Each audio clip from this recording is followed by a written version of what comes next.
Bobby Solidarity. Ulises. Yeah? Band name? Bobby You Solidarity. play in a band? Or you two play in a band that you don't have a name for? Is that what's happening? Well, for right now, I call it Tres Leches. Tres Leches, cool. Yeah. What are they? Chocolate, normal, and skim. Chocolate is not a milk.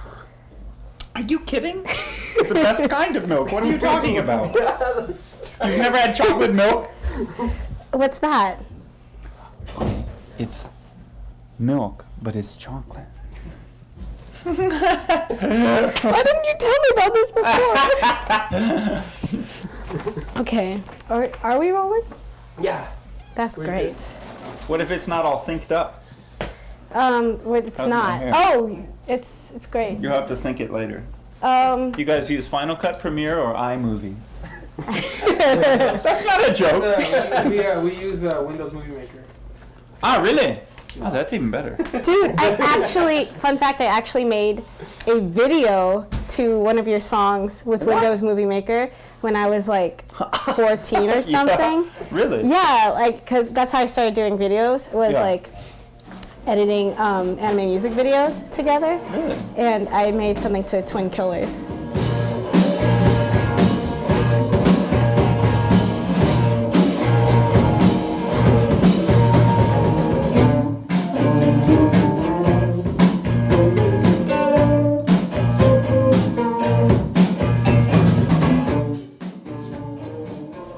Wait, but what was the content? What did you put in it? It was like an anime. Yeah, you had taken other...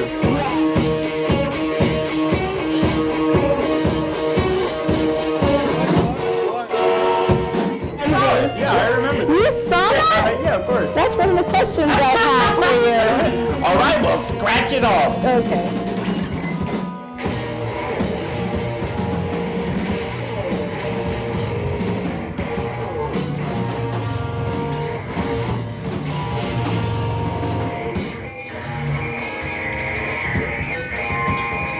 Make a new one. I will, yeah. Have you made one where you created the content yourself? To Footage, your anything? Yeah. Yeah. What, didn't you see it? What? The Phonic Earth video? You said it was phenomenal in the... Oh, you mean the live video? Yeah, Yeah. that wasn't a live video though. Wait, now I don't remember what you're talking about. I believe that I watched it and found it to be phenomenal, but I don't remember what it was. It was the one about the Faroe Islands. Like it's that weird island. It's up by Iceland, and there's like caves, and people like go in and play in the caves and all that. Yeah, I totally forgot. Okay, yeah. But it wasn't live. I didn't be like, watch this video at this time. Wait, so did you travel there? I did travel there. Wow. Okay. Yeah, I traveled there. How's your Icelandic? Oh, horrible. The first time Deerhoof ever played in Iceland. We arrive at the airport, Reykjavik airport, okay? And, each of us is like, okay, we're going to be here for like 3 days. We're playing some festival, so we're going to have a great time. 3 days to wander around Reykjavik for the first time. We say, well, I've heard it's kind of expensive here. Why don't we, change maybe like $200 or something each, and that should last us for 3 days, right? So we all change our money into Icelandic money. Go to Reykjavik. Go to dinner. We're like, oh, this place looks cheap. It was like some hippie food buffet, where there's no server, there's no waiter. You just go up and say, I'll have that. Kind of like a diner, not a diner, but a buffet. And everything's just kind of slop. And you're thinking, well, this is gonna be cheap. Well, we got the bill at the end. No, we got the bill at the beginning, because you go through the line, the buffet line, and it's like, okay, I've got like a plate full of slop, and someone else has a bowl full of slop. That was it. It wiped us out. One meal. Oh no! That was it. That all of us. Something like that. It was $200. I don't remember the exact amount, but it was basically good? Yeah, it was good. Slop? Yeah, it was fine, but. Okay. Let's just say, this is pre-crash. This is you remember, Iceland's big, financial disaster that immediately preceded North America's financial disaster. And this was before that. This is when their economy was booming, and they saw fit to charge whatever they wanted. Tourists can just suffer. Was it at least a good show in Iceland? Were you playing Airwaves? Yeah. Was that what you were doing? Yeah, and it was pretty good. We played in it. You know how Airwaves is like spread across a lot of venues? We ended up in kind of a metal bar, which was okay. I guess the people from Grizzly Bear came to the show, which was fun, and I'd never met them before. Although I later found out that they had been to many of our shows, and right when they were like you guys, when they hadn't even thought of the name of their band yet, they were first starting it, and they used to come to our shows all the time in New York, and apparently it inspired them. We just at the beginning of this tour, we played with a band called Assembly in New York. That's the drummer Chris Bear from Grizzly Bear, a side project he has. That's really good. You played with them? Well, I mean, we were on the same bill. I invited them to play the show with us. That's awesome. Yeah. That would have been a really good one to see. Next time, Yeah. Tres Leches. Or, No. what's your new name again? Floppy Solidarity. I think Tres Leches might be better. So let's get right to it. So What do you mean? Aren't we almost done? Yeah, but we're getting right to the beginning. Okay. Yeah. So before you did any of these adventures, before you went to Right. Reykjavik, before you were Yeah. even with Deerhoof, I'm curious, even actually before you were playing music yourself, Yeah. I'm wondering how did you explore it as a listener? Yeah, but I mean, don't you think kids they always, I think this idea of listening is something that actually is part of socialization that you get taught later. I think a kid's idea of music is that they're playing it, and they don't separate the music from themselves.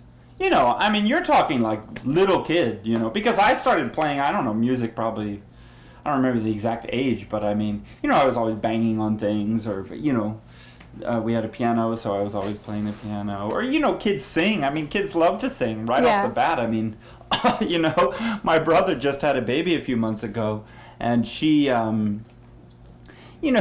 it's like, is there that big of a difference between a baby crying because it's hungry or it's sleepy or whatever it is, and the person doing music? I mean, it's extremely rudimentary music. It's connected. So yeah, I mean, my first memories of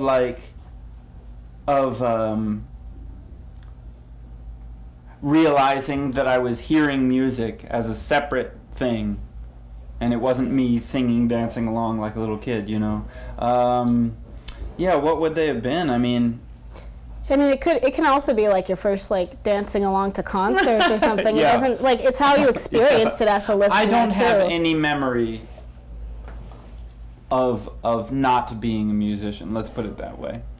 And I would guess that few people do. Probably some people have a memory of after they were a musician, once they stopped caring or thinking that they were good at music. But I think that a baby is kind of automatically, sensitive to sound and making sounds, and from day one, maybe it's just instinct, but is making organized sound that has a purpose, and is communicating something without words.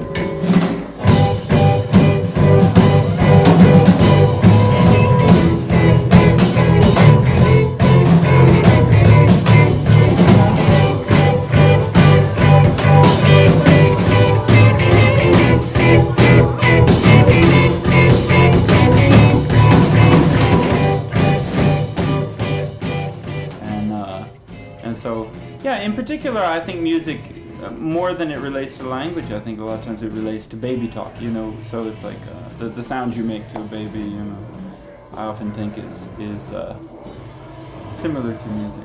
Maybe it's just similar to our music. Yeah, I was gonna say Baby talk and Deerhoof. That's. Do you feel like that's a similar energy to Baby talk? Yeah, of course. And you know, it's a funny thing about Baby talk is that I could be, you know, having this Phonic Earth conversation, you know, with you on some incredibly high intellectual level that we're speaking on right now. You know, but if a stroller came through that door, you know, and there was a baby in there, both of us be, you know, immediately. It's an instinct, you know. And yeah, it's like it kind of doesn't. I feel like, you know, I'm not a scientist and I don't really know, but I feel like it's not really cultural. I feel that it's just a human thing that when you see a baby, you immediately want to connect to it in some way, and often through sound, you know, or you kind of get in its face and sort of do stuff, you know. So you're basically doing the same thing that you were as a baby, is connecting with people through trying sound. to connect, trying to, like, in a way it's kind of grabbing attention, you know, trying to get the baby's attention and trying to make a sound that, you know, kind of, I mean, you could do different things. You could try to calm them down, or you could try to make them excited or make them laugh, you know, give them some thrill, or try to make sounds that seem organized. So you're turning thought into sound. You're turning patterns into sound. You know what I'm saying? Like one of the very first things that kids learn to do when they're first learning to speak is count, of course. And so this is like an idea of a pattern, you know. And a lot of music is like that. You know, it could contain counting in it, you know, or contain what feels like counting, you know. I don't just mean that the musician has to count to be able to play their part right. I mean that even for the listener, you're asking about the listener, and even for the listener, that it's something like, you know, a pattern or a series of pieces of information that are being explained to you or something. I guess it's hard to talk about. It's hard to put into words, but. I mean, to me, there is a relationship, definitely, between baby talk and music, and also between language and music. No, that's great, and kind of, I guess my next question for you would relate to baby talk, would be trying to communicate something, like kind of baby talking to the audience. Like, exactly. what do you kind of, what are you guys communicating through with Deerhoof to the audience? Yeah, usually? but see, that's the thing. I mean, like I said, there could be, you could have some specific purpose, like, okay, the baby's crying, you're trying to calm them down, you know? That's where shh comes from. That's the sound of the womb, actually. And so a lot of times new mothers, you know, if they're trying to calm their baby down, will just go shh, and it's this kind of white noise sound that I think makes the newborn feel comfortable. Or like swaddling clothes is the same idea, you know, so that they're all bound up like they are used to feeling when they were in the womb. So you might have a specific purpose. Okay, I want to calm them down, or I want to make them laugh or smile or whatever. Or I want to start teaching them something. But, yeah, I mean, when we're playing, you know, on stage in a concert, I'm not thinking about anything that specific. I don't have a specific goal of, you know, I don't think that our music or even most music is really about, okay, now you're supposed to feel sad, now you're supposed to feel happy, you know, or now you must dance, you know. Or now you must be calmed down. I kind of think that our music is okay. So like maybe I want to connect, but in a way that's also open-ended. So I notice a lot of times that we'll play a show and one person will be going, you know, the last 3 shows that we've played on the West Coast, it's been like crazy mosh pits every night. You know, we'll start playing and people are just pushing and running and you know, but then at the same time that that's happening, you'll just look over a few feet and another person like has their eyes closed, totally still, just concentrating, you know. And another person just looks really happy and they're just singing along, you know, but not running around, you know. So, and it's not like any one of those is the one that I was trying to manipulate them to do. I like making this music that maybe could work. You know, it's a little like, I mean, it also relates to kids in a way because it's a bit like fairy tales, you know, where a you know, the traditional fairy tale might mean one thing to a little kid but mean something different to a young adult and mean then something different again to an old adult, and that those kind, or like mythology or something. I just like the idea of trying to make something that has at the end, it's waiting for the listener to finish it, kind of, and there's no one right way to interpret, you know. No, I think it's a great representation for what you guys do and what you guys do give to your audience, yeah. Yeah, but I mean, I also want to say, I mean, I appreciate that, but I also want to say, I don't think it's just Deerhoof. I mean, I think to me, that's what music is like. Do you feel like it's reciprocal from the audience as well for Deerhoof? What do you mean reciprocal? Do you feel like there's this like mystical mythology coming from the audience back at you when you're playing? The response, what do you get from the audience? Yeah, I see what you're saying, and it's so true. You know, I really, really appreciate the fact that you've recognized that, because that's something that it's a cliche of musicians, and particularly rock music musicians, you know, talking about how they feed off the audience and they get their energy from their audience, and of course it's completely true. But you know, that that process is never described in detail. It's just, you just say a cliche, which is I feed off the audience, and then it's like, okay, cool, conversation's over. But what is it? You know, what's happening? And in fact, it is similar, because I can't say it's not like the audience is trying to make me happy or trying to make me sad or trying to get me to do anything. They're just it's like a conversation, you know, but not a debate, not an argument, not a like you know, where you're trying to win against each other. It's not like you're competing.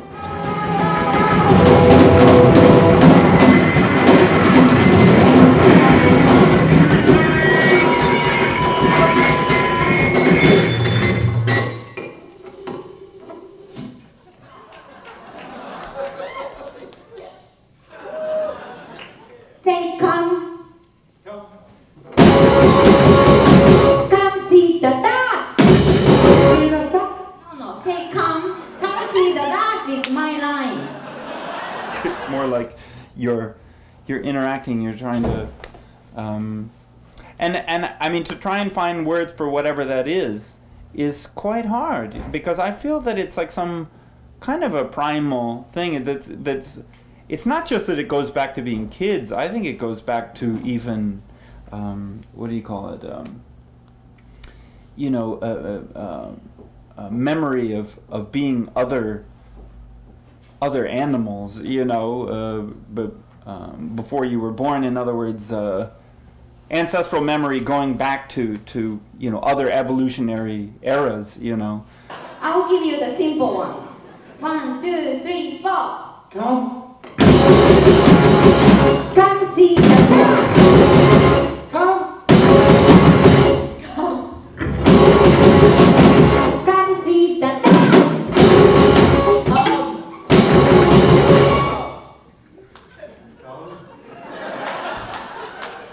Come. Come see the dog. Come. Come see the dog. see a lot of the same. You ever seen those like videos of like I think the reason I'm thinking of it is because in the backstage here at Numo's in our room they've got this wall filled with all these VHS tapes, and one of them is this that like something from that Earth or Planet Earth series or something like that. What's that guy's name? Attenborough, the BBC guy who does the like nature programs and stuff. And like, you know, I think everybody who's seen that always like their favorite thing is the ones about birds of paradise. These birds from like South Pacific islands and stuff, and just these incredible. You know, it looks like a totally normal bird, but then when they're trying to attract a mate, suddenly they clear out this space in the dirt, and it turns into a stage. And they spread their wings in this really weird way. You know, they're tiny birds, but and it's like it really looks like a human performance. I mean, it with costumes and dance and I forget, you know, if it's also singing or making sounds so that it's kind of music as well. I mean, it's if you see it, I mean, everybody who sees it immediately has the same reaction, like, oh my God, this is exactly what people do. You know what I mean? You know, when they're trying to attract somebody else or what. I mean, maybe attracting is a funny way of putting it, you know. Not that I'm specifically trying to mate with every single person in the audience, but you know, the idea that you're trying to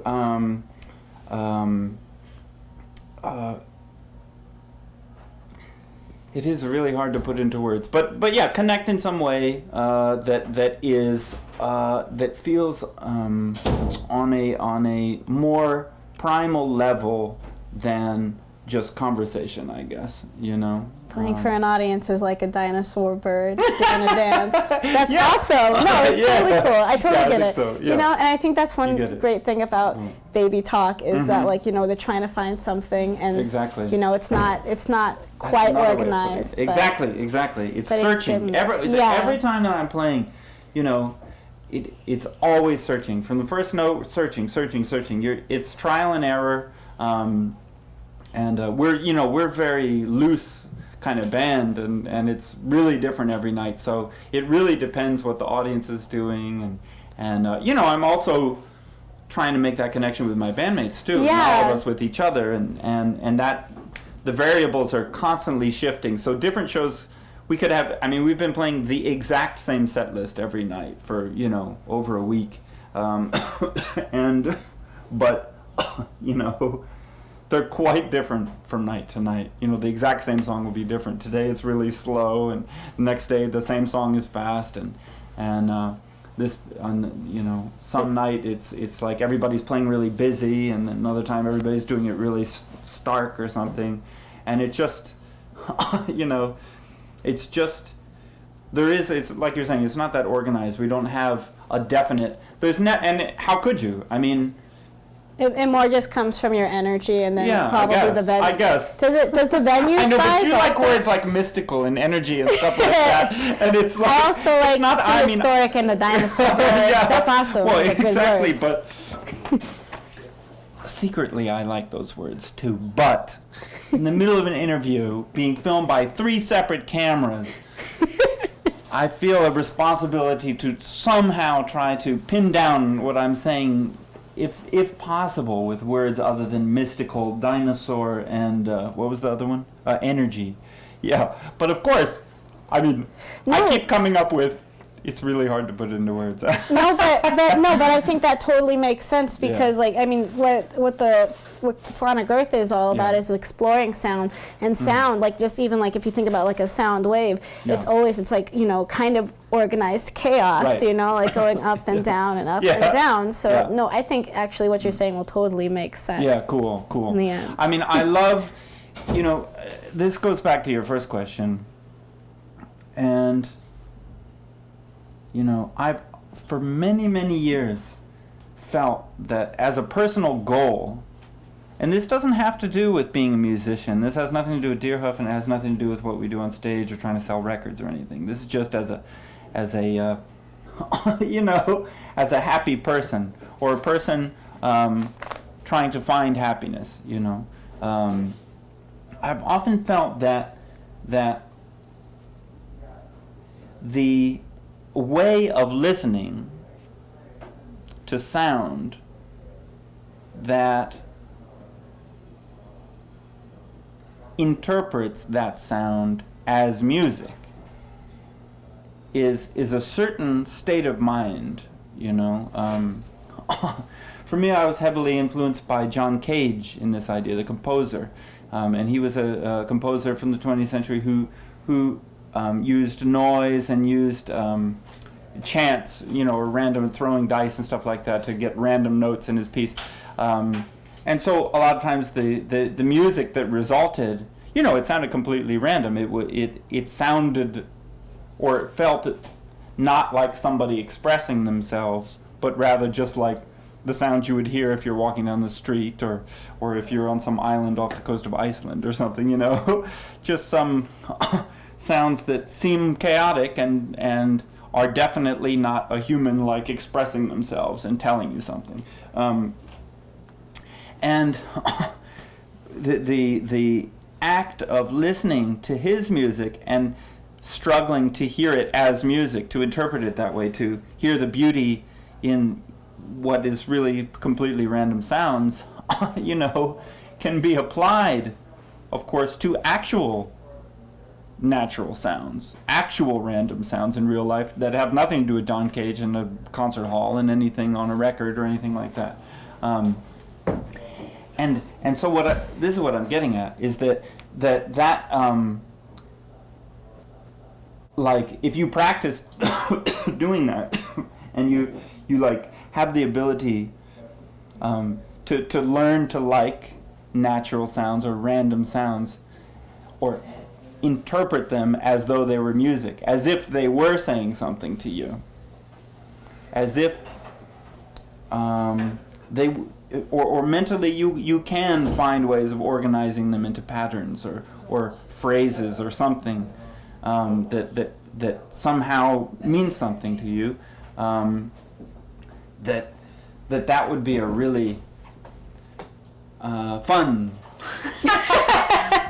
way to while away the hours while one is alive. I mean,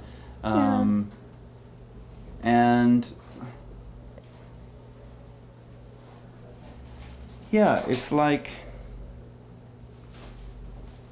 so I think of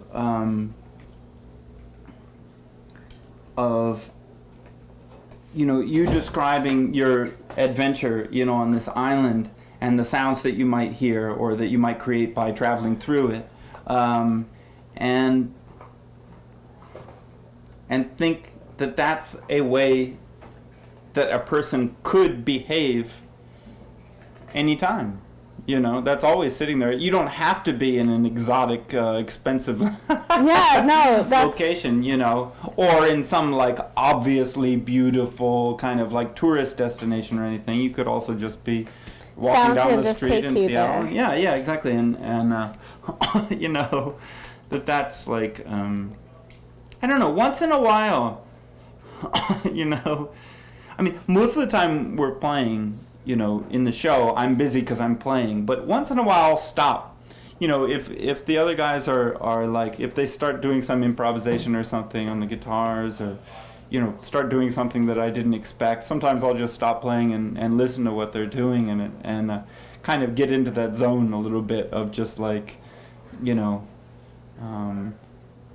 just as a listener, you know, just kind of appreciating how cool it is, you know, and a lot of times it is incredibly, you know, very harsh sounds, or sometimes they do this kind of thing where they're just like almost no sound, you know, it's like we're like, the stage is almost silent and it's like, you know, this kind of thing, you know, they're trying to, it's like this really tense moment or something. And, you know, these empty spaces where it's not one of our songs and there's no sing-along and we're not selling any records, you know, in that part. We're not promoting our new album or whatever. It's just sounds, you know, and it's fun to like be able to, like, I don't know, go into that zone sometimes. What was the question? I forget. But I think you answered it really well.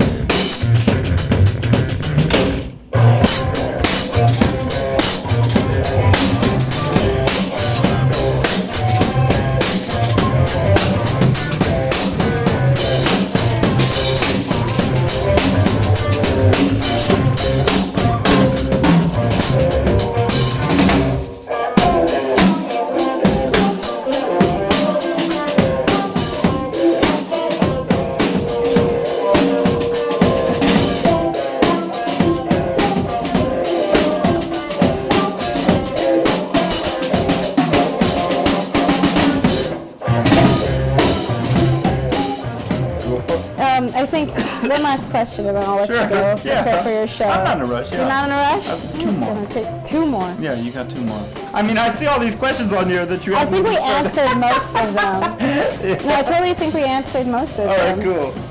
Maybe we could delve more into this one a little bit. It's because like so you play in other projects, other amazing projects. Like yeah. Bonomes, like Yeah. really Why? good. How do you know about that? I like you guys' music. Really? You How don't? did you even? No, I like it a lot. But how have you heard it? We've never played in Seattle. Yeah, but you guys have your stuff online. So yeah, you do. Who did that? Not me. Not me.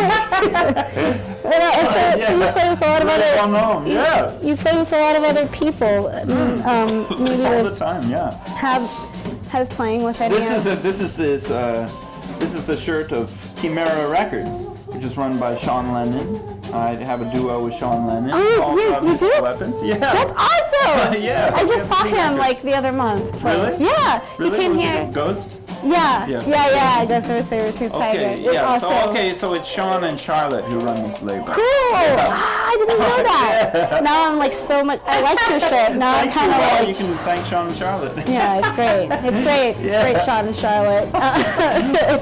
But so playing with all these people, do you think that you say like you're always searching for something? Has Right. playing with all these different people answered anything for you, or Yeah, but or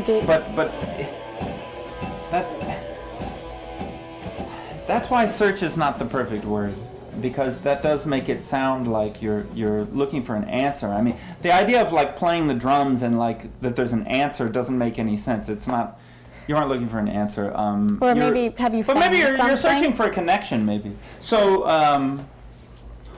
yeah, all the time, of course. I mean, but that's not to say that every time that I play with somebody or interact with somebody that it's always the same.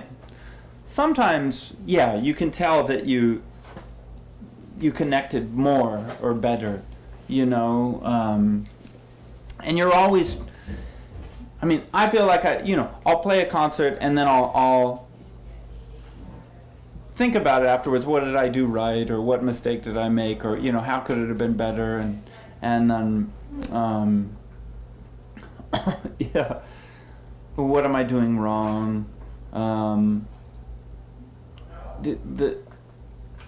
A lot of times, doing a better job of connecting I think has to do with being less embarrassed. Like if you're kind of nervous and shy when you go to play with somebody, then I think it's harder to connect. But if you like taking a risk, then you can, and you're not embarrassed and you're not shy, then you can surprise yourself more. Funny things come out of you, I feel that way a lot on tour, and actually it's fun to be on tour with a band. I mean, you were asking about other bands, but actually I think I feel it especially with Deerhoof because we know each other so well and we're playing the same songs night after night that actually we feel very, on one hand we were kind of spastic, and got a lot of energy, but on the other hand, somewhere inside we're very relaxed because it's like, we're very familiar with the songs, familiar with each other, and just kind of confident, I don't know, and from years of playing that causes us to actually take more risks, in other words, be crazier when we play, like somebody can do something totally out of the blue, in one of these songs that we know, and it doesn't throw everybody off. Or you can really get lost, in the song, while you're playing it. Yeah, this idea of listening. I mean, sometimes I'm listening to what my bandmates are doing, and I have no idea what I'm doing. I'm just only focused on them. It's just my ears. And if my arms are moving and something's happening, cool. But I mean, I'm not paying any attention to what I'm playing at all. That's a pretty common mode for me in Deerhoof, and I feel like it's really easy to slip into that mode of Deerhoof because we've been playing a long time, and but with other people, you know, it's like when you run with weights, like you're jogging with weights on or something, or swimming with weights on, you know, or this kind of thing where you're making it extra difficult. So most of the, not Le Bonhomme, but most of the other acts, most of the other, you know, people that I play with, it's usually free improvisation. We got no plan at all. And they're usually tiny shows. There'd be like 4 people at the show, 4 of your friends like sitting there staring at you, that kind of thing. And it, you know, potentially extremely nerve-wracking. Yeah. You know what I mean? And totally embarrassing. And you're like, I don't know what I'm about to play, you know, and I've never played with this person before. So, okay, let's start, you know.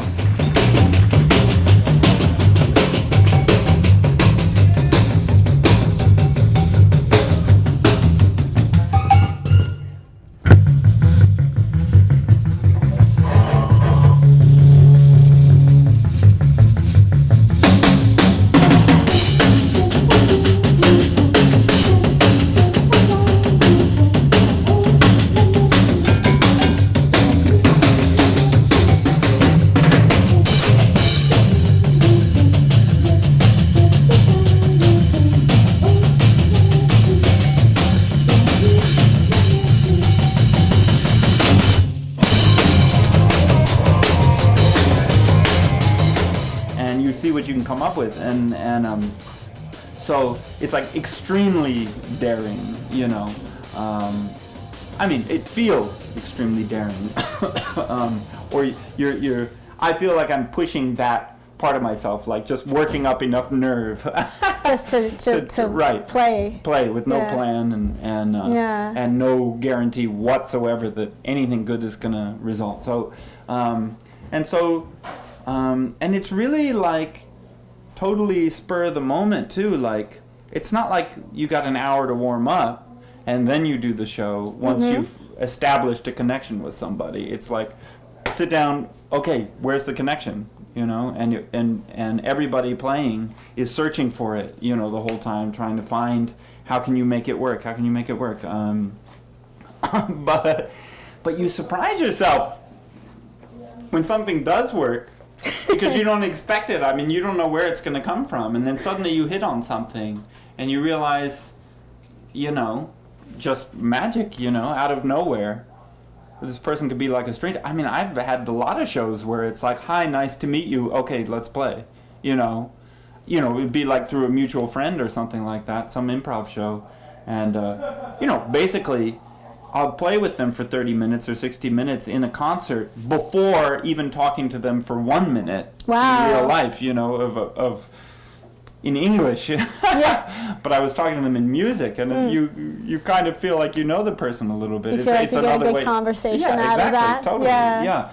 And so, yeah, I moved to New York about 4 years ago, and one of the reasons I moved there was that I thought that I would have lots of chances to do exactly that, and it's been cool because I just play a lot of improv shows all the time, and it keeps me in a kind of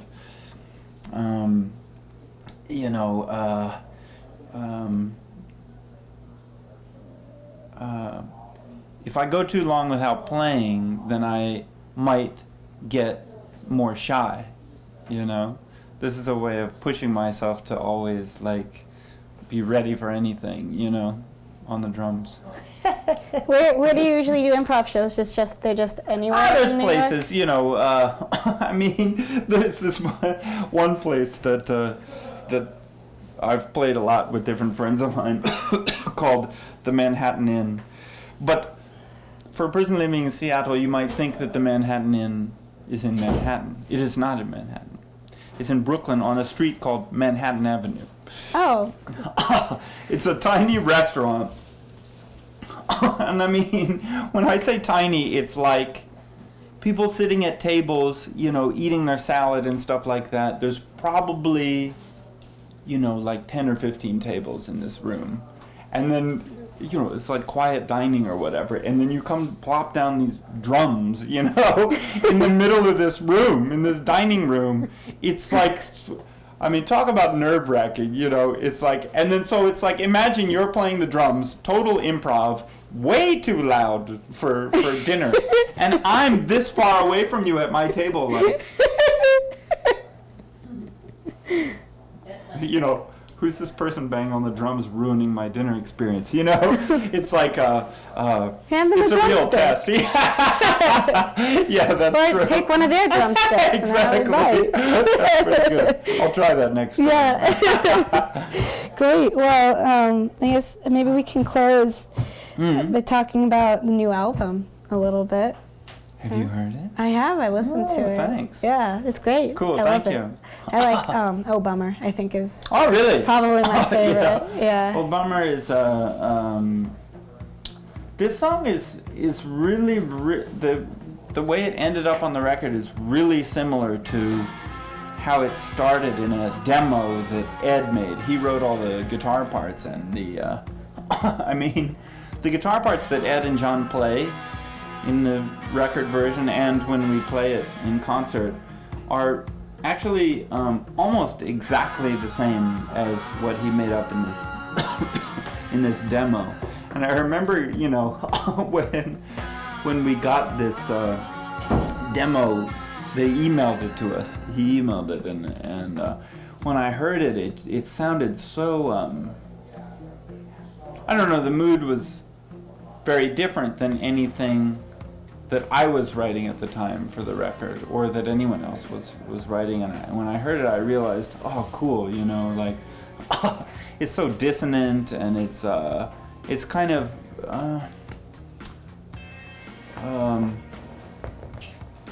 it's always hard to put music into words, but you know, it's more sad, morose kind of song, and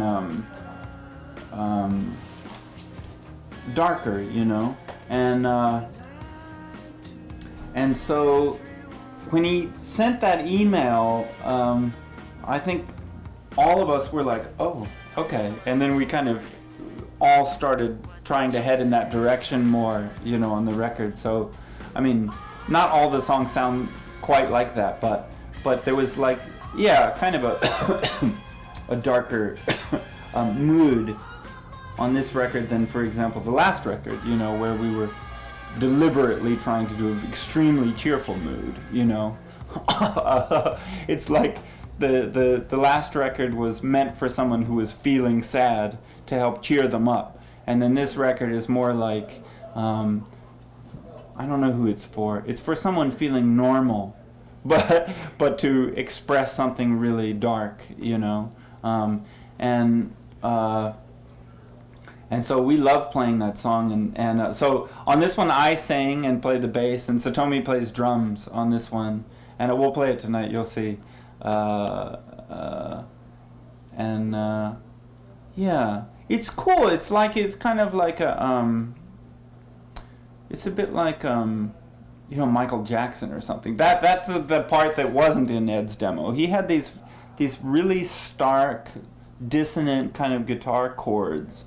But then once we started working on it, adding a bass line, adding a drum beat, adding a melody and stuff like that weren't in his original version, you know, it became like kind of a danceable song, you know, which it wasn't in his original idea. And it became really fun to play. So don't leave. Maybe you'll hear it if you get lucky tonight. That's it. After this conversation, I'm out. Yeah. Cool. All right. Well, thank you for the wonderful conversation Yeah, about thank you, Elise. prehistoric birds and mythology. No, that was your idea. Yeah, that was not my idea. We caught this on tape, man. Yeah, cool. You got That's proof? correct. Yeah. Awesome.